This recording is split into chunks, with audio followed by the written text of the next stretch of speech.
I'm excited because I got a great big game order in the mail today. Large box on the front stoop when I arrived home from work. 6 new games to look at the rules for, which I love to do. Exciting day for me. Have a lot I could be doing tonight with those rules, but instead I'm going to be playing Shogun because fall is here. And in honor of autumn in feudal abstract archetype Japan, I've written a haiku. Tree of full color, a tower filled up with cubes, leaves, and people fall. And in honor, because I feel a little bad for my games downstairs, I'm not going to be spending time for them with them. So in honor, we're going to be looking at the game today, the fall season, from the perspective of Betty Crocker, who, as you may or may not remember from our intro video, is in fact a game designer. To sail around the world, as a child played funeral dirges for all the dead animals in the neighborhood. Pet peeve, people who are late for appointments, like to meet Leonardo da Vinci. Personal motto, just do it. Most proud of his ability to draw and create with his hands. Reputation in high school, nondescript. 3 words that describe Betty Crocker are sailing, diving, and skiing. As a gamer, Betty Crocker knows well that his avatar, Detective Grace Auburn, as a paranormal detective, likes to take quiet excursions into the unknown. Tells me that the pair are going to take sort of intuitive chances on the board. The actions are laid out. As you can see, there's a lot of reinforcing, a lot of building in the early part.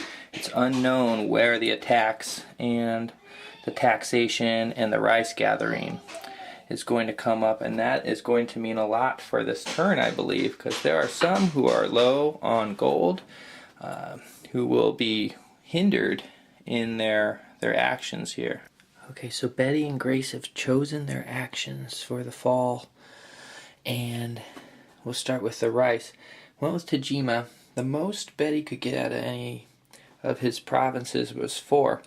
And so, went with Tajima because, 1, Tajima can't really build anything, and Tajima's not in too much danger right there. Doesn't stand to reason that TD, right, let's get this right this time. What is it? TD is going to attack. TD hasn't been too attacky, and it is not a reasonable chance of success. Maybe about 50-50. Mimasaka is where Betty is planning on taxing. This is going to be a loss probably, but it's the only 7 he has. And he's choosing to attack with his next highest tax earner, Tosa. He's going to, the sea is calling him, so he's going to start moving westward over the ocean, hoping to take Awashikoku, get yellow out of the area, and also capture a palace, hopefully, in the process. His other attack's going to come from Bingo, and he doesn't know where he's going to go. He'd like to take Iwami, but there's a lot of reinforcements going on first, so he imagines that Kaz is going to try and reinforce Iwami. If that's the case, he can always go another direction.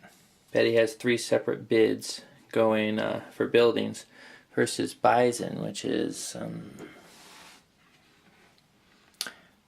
right here, nice safe province in the green area. Is going to try and capture the palace points there. Harima, right over here, he's going to build another temple, giving him a reasonable shot of at least tying, if not taking, the majority temples in the red zone. Finally, Sagami, this tickled his funny bone. He decided to build a little no theater here as sort of a puckish prank, which might garner him a couple extra points. Their bids are turned up. He bid nothing. He just didn't have the money. The problem with this round, and this happened to a lot of people actually, Fries took the bid with 1. A lot of the expenditures are first, and so don't know when the taxation is going to come in to help pay for things, and people, not knowing this game very well, did not plan well for the future. So a horrible event happened for considering that it's a turn where people really want rice. Some sort of drought, I think, or else perhaps a insect plague has limited the maximum yield of rice. And so Fry's took the bonus rice, which I don't think is affected by this cap. So here's our turn order. Betty Crocker ended up getting, although he was the fourth bid, he ended up getting the reinforcements. He had a choice. He got to pick right before Kat. He got a choice over depriving her money or depriving her reinforcements. Since he's planning on attacking her this turn, he went with the reinforcements. So we've gotten through the first half of our actions and finally revealed when the money making's coming, and it's not till near the end. So there's not going to be as much building as people would have liked, especially these temples. Pretty much everyone's broke except for our Harley rider back there, and the teacher has a couple chests right there. So let's look in on how Betty Crocker's doing. Betty has a pretty good force here. Still thinking to attack Iwami because Kat did not reinforce Iwami very much at all. She pretty much just put, I think, one army down there, preferring instead to reinforce Izumo. I guess she thought since Izumo looked more vulnerable, it'd be the obvious target. Didn't figure on the buildings being desirable. So we'll see what happens with that battle later.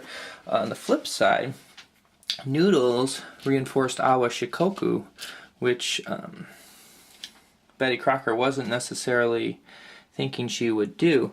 So now Betty Crocker has to wrestle with himself whether he's going to go with his intuition, which is to go towards the water, or whether he's going to go with his notions of probability and call off the strike against Awa Shikoku in favor of maybe going into Iyo, or else, yeah, I guess that would be what he would need to do. Moving west, his little island here in the pink zone, or is that, I don't know what color to call that. Some sort of, it's in the purple family, maybe. I don't know, it's hard to say. Maybe mauve? Is that mauve? We'll call it mauve. His island in the mauve zone has kind of got some large neighbors around. He's planning on getting out of there. He's just using this as a staging ground to either go into Key, link up with what he hopes are some western or eastern moving forces from this area, or else he might consider going east. So that's what's going on over there. And then his little prank in Sagami, this little no theater he built among giants. We'll see if that lasts through the combat round. And it just so happens it's time to make a decision about Tosa. Grace has won out. The water's siren call is just too strong for him. So even though the odds are against him, it's going to be 9 against 9. There's currently 8 in Awa Shikoku and 1 yellow cube still in the tray. So that is going to affect the battle. So we gotta pick everything up here. What's at stake is a palace and a path to the water. Really, you could have gotten to the water the other way, but this just, it feels, well, you could get to a water route the other way. This just feels more watery to him than Iyo. Even though Iyo is at a straight, I don't know, it's just kind of more open. He likes it. So he's going that way. Here we go. And let's count this out. So I noticed in the last video it was kind of hard to tell color, but I think yellow and black should be pretty easy to see. And he won by just 1 cube. Intuition, people. Alright, Noodles is trying a hotshot play against Betty Crocker's Tajima. She's attacking with just 2 cubes here. Lucky for her, she was already planning on doing this, but lucky for her, there's the state of things. So she actually has a, well, not a super good chance of getting this, but she has a chance of getting it. So she's going to take the cubes. Even Steven, that worked for Betty Crocker when he was using his intuition. We'll see if it works for her now. Here we go. I think a little revenge is at work too. And she takes it. Oh my gosh. I guess it makes sense because she had some extra cubes still in there from before. So she takes his temple.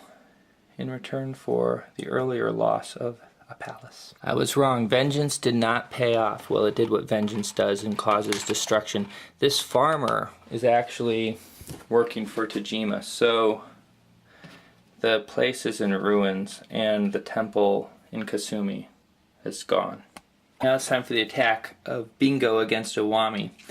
There's several points on the line here, unless Kat is planning a counterstrike, which I don't think she is. I think she's already activated all her provinces. Unless she's planning a counterstrike, that's worth 2 points, 3, 4. There's 4 points on the line right here in this battle. So Betty Crocker is committing, looks like 7 cubes. So we'll see what happens. And it looks like he took it. I'm not going to count on camera. Kaz B attack is revealed, and it is not Azuma or Kai that she has primed for battle. It's Musashi, which is over here.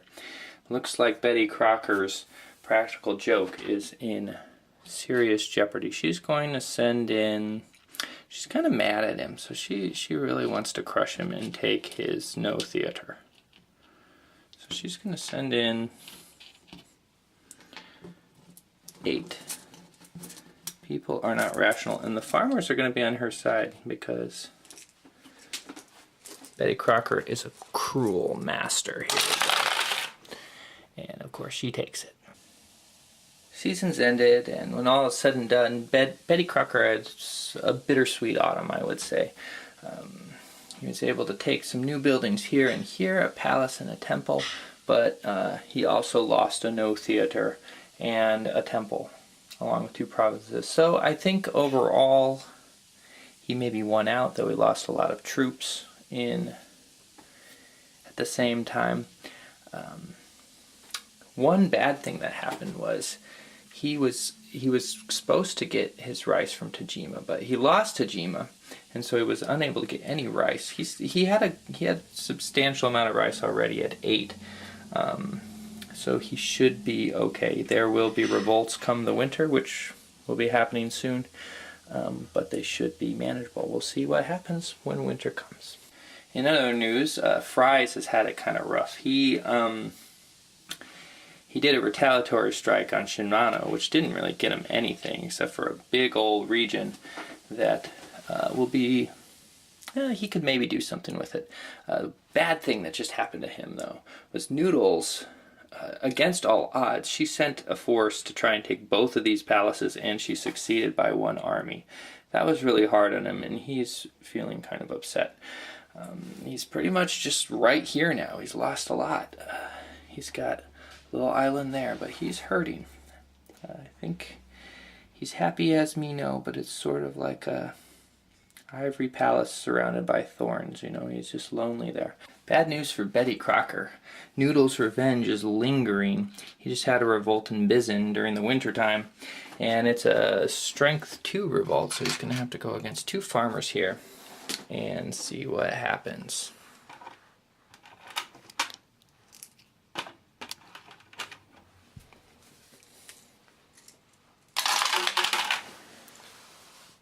And it looks like he just lost his palace. And the winter is over. The only other revolt that took place is in Hida, which TD lost to the farmers. No surprise there. Scoring is complete. Betty Crocker is in the lead with 18, followed by Noodles at 17, TD with 16, and Kat and Fries are both tied for 12. Before we say goodbye to Betty, let's take a look at his prospects and possible future plans. So Betty is in a pretty good position to have a majority stake in 2 different regions, both the mauve, I think we determined we call it, and the green color. There's going to be competition in either place. This attack here left him with a deficiency in troops, so he could be facing a possible counterattack from Kat, and then on the other hand, he has some other troops that he could possibly start bringing that way. But it's going to be pretty warm there. I have no idea what is going to happen to Betty Crocker this next year, but I wish him best. I wish him the best with his friend, and I hope they find the water.